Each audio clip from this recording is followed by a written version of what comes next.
هكلمك النهاردة عن 5 مبادئ نفسية هما السبب في انك مش عارفة تنجحي في اي دايت ومش عارفة تخسي، وبتعملي اليو دايت وبقالك سنين حرفيا في الموضوع ده.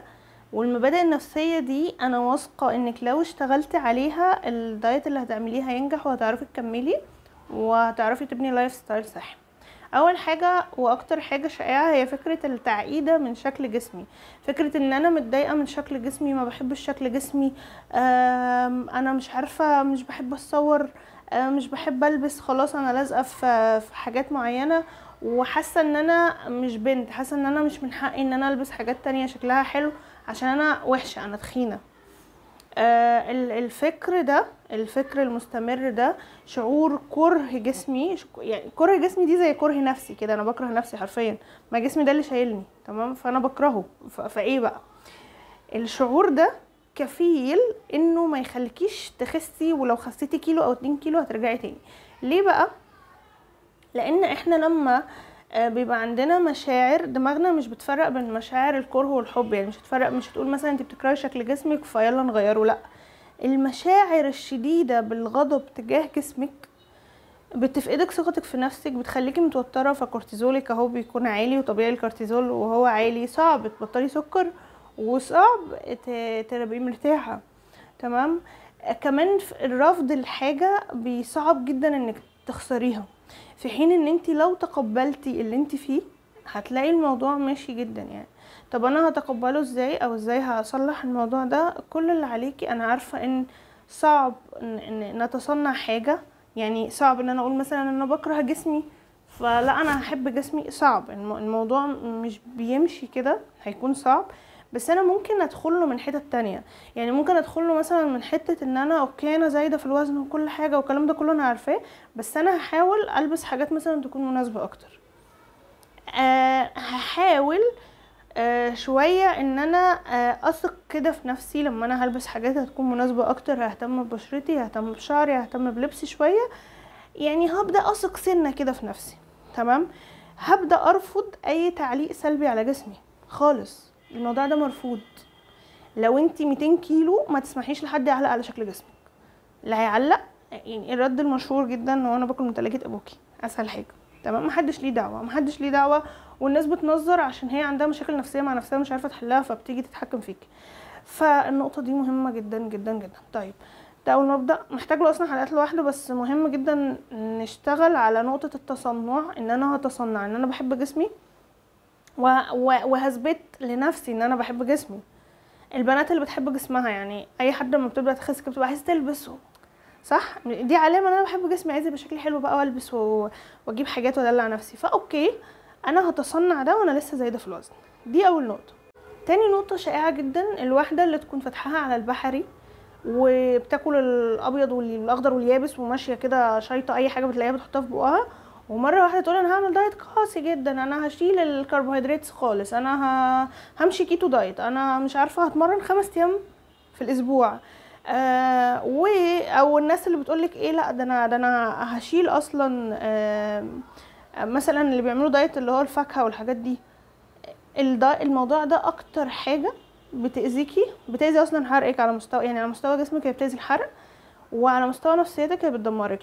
لان انا دلوقتي جيت عملت دايت قاسي، تمام، عملت دايت قاسي جدا، كملت عليه بالكتير اسبوع، ده لو عرفت اجيب الاسبوع، وبعدين وقفت، وبعدين سبت نفسي شهر كده، وبعدين جيت قلت لا انا لازم اخس، قمت عامله دايت قاسي تاني وكملت عليه اسبوع، وبعدين قمت سايبه نفسي، وهكذا. ايه اللي هيحصل؟ صورتي الذاتيه عن نفسي هتكون ان انا شخص غير ملتزم. احنا منين بنجيب الثقه في نفسنا؟ منين بنجيب الثقه في الناس اصلا؟ يعني انت منين هتثقي في واحده صاحبتك ان هي مثلا بتوعدك بحاجه، قالت لك انا هاجي انزل معاكي وجت نزلت معاكي، تمام؟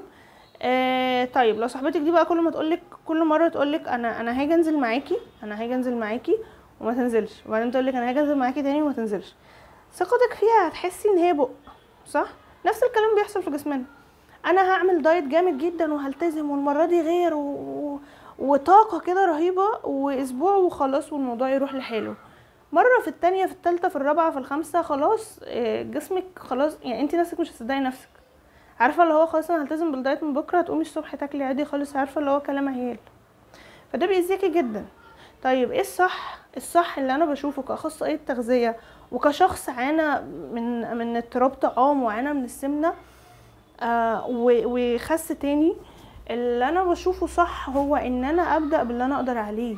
ممكن واحده تكون اللي هي تقدر عليه ان هي تنزل جيم، هي مش قادره دلوقتي تبدا دايت، بس هي ممكن تنزل جيم وتبدا تظبط حاجه في حاجه كده في الدايت. مثلا تقول خلاص انا مش هجيب اكل من بره، انا هعمل حاجه صحيه. تمام، شويه بدات خلاص بدا الجيم يبقى عاده عندها، تقول طب هشيل كذا من اكلي، طب هشيل كذا من اكلي، وهكذا. هتلاقي نفسها بتخس. اي تغيير هتعمليها هيبان، يعني اي حاجه مهما كانت بسيطه هتعمليها هتبان. فلقيت نفسها بتخس فبدات تزود تزود تزود، تبدا تثق في نفسها، يبدا يبقى في مساحه من اللي هو شويه شده وشويه طريان، فتقدر ان هي تكمل. تمام، فتبدا ثقتها في نفسها ترجع وهدوءها كمان يرجع. فالنقطه دي مهمه جدا. ما تحاوليش تعملي دايت قاسي، لو رحتي لاي دكتور ولقيتيه بيقولك انا هبدا معاكي دايت قاسي، اهربي بجد. مش مهم تحققي ارقام سريعه، المهم انك تبني عادات تخليكي تعرفي تكملي. النقطه اللي بعد كده في عقليتك محتاجه تغيريها هي نقطه ان انت تكوني شايفه ان الاستثناء هو الدايت. يعني انا العادي بتاعي ان انا بعك والاستثناء هو الدايت. لازم تلعبي على دماغك وانتي بتكملي وانتي بتبداي الدايت ان ده اللي هيكون العادي بتاعي. انا العادي بتاعي مش هقوم اشرب شاي بلبن وبقسماط كل يوم، لا، انا العادي بتاعي ان انا هاكل بيض وفول وخضار والاستثناء اني ممكن يوم اقوم اشرب شاي بلبن. تمام، برمجي دماغك على ده، لانك لو ما برمجتيش دماغك على ده هتفضلي في الموضوع ده طول عمرك. اوكي انا عملت دايت وخسيت، وبعدين خلاص بقى ما انا خلصت وخسيت، هتتخني تاني. فلازم السيستم بتاعك يتغير، ان العادي بتاعي الاكل الصحي. طب ده هيتغير ازاي؟ هيتغير اكتر حاجه هتغيره ان انا حاوط نفسي بناس ده الطبيعي بتاعهم. طب انا عيلتي وصحابي والناس كلها بتعك، السوشيال ميديا، تابعي بنات محتواها عن الاكل الصحي وان ده العادي. تابعي اخصائيين تغذيه، تابعيني مثلا. تمام، تابعي بنات من اللي هم بيعملوا لايف ستايل، بينقلوا الهيلثي لايف ستايل بتاعهم. هتشوفي ده كتير فهتحسي ان هو العادي. لو نزلتي جيم وبقيتي وسط بنات بتتمرن وجسمها حلو، ده العادي بتاعهم. وبعدين الميزه في الجيم ايه بقى؟ ان انت هتلاقي بنات بتتمرن وجسمها حلو وبنات بتتمرن ولسه ما بقتش حلوه، فهي لسه يعني لسه بتبدا مثلا، فهتلاقي جميع المراحل. فهتحسي ان ايه، انت شايفه النتيجه اللي هتوصلي لها وشايفه النتيجه اللي انت كنتي عندها مثلا. فاهمين؟ الحاجه الرابعه هي فكره عدم التمرين. فكره ان انا التمرين مش مهم والجيم مش مهم وانا هعمل دايت وهخس. طيب الكتله العضليه، كان في دكاتره بيعرفوا الشيخوخه ان هي خساره العضلات. تمام، الكتله العضليه بتاعتنا لازم تزيد. ده هيحصل ازاي من غير تمرين؟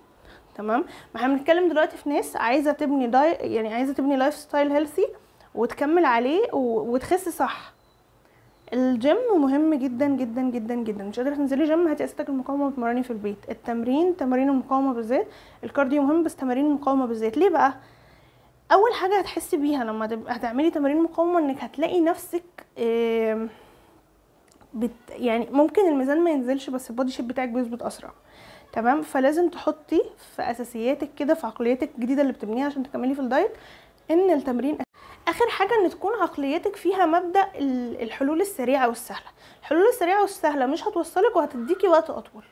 تمام، يعني جو انا مش عارفه هاخد حقنه ايه، لا انا هروح اعمل تكميم. تبقى واحده 90 كيلو وتقول انا هعمل تكميم، صباح الفل يا حبيبتي، تكميم ايه؟ ما تخسي عادي. ما التكميم اصلا فيه دايت وفيه مشاكل كتير.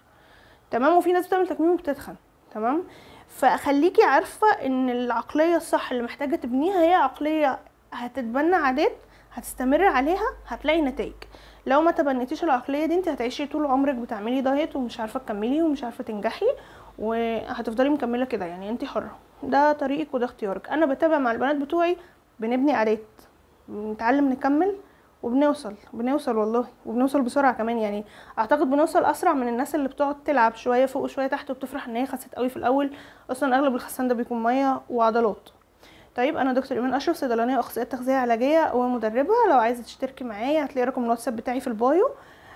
وتابعيني هنا، بقدم محتوى عن التغذيه وعن اضطرابات الطعام. اشوفكم فيديو جديد ان شاء الله. سلام.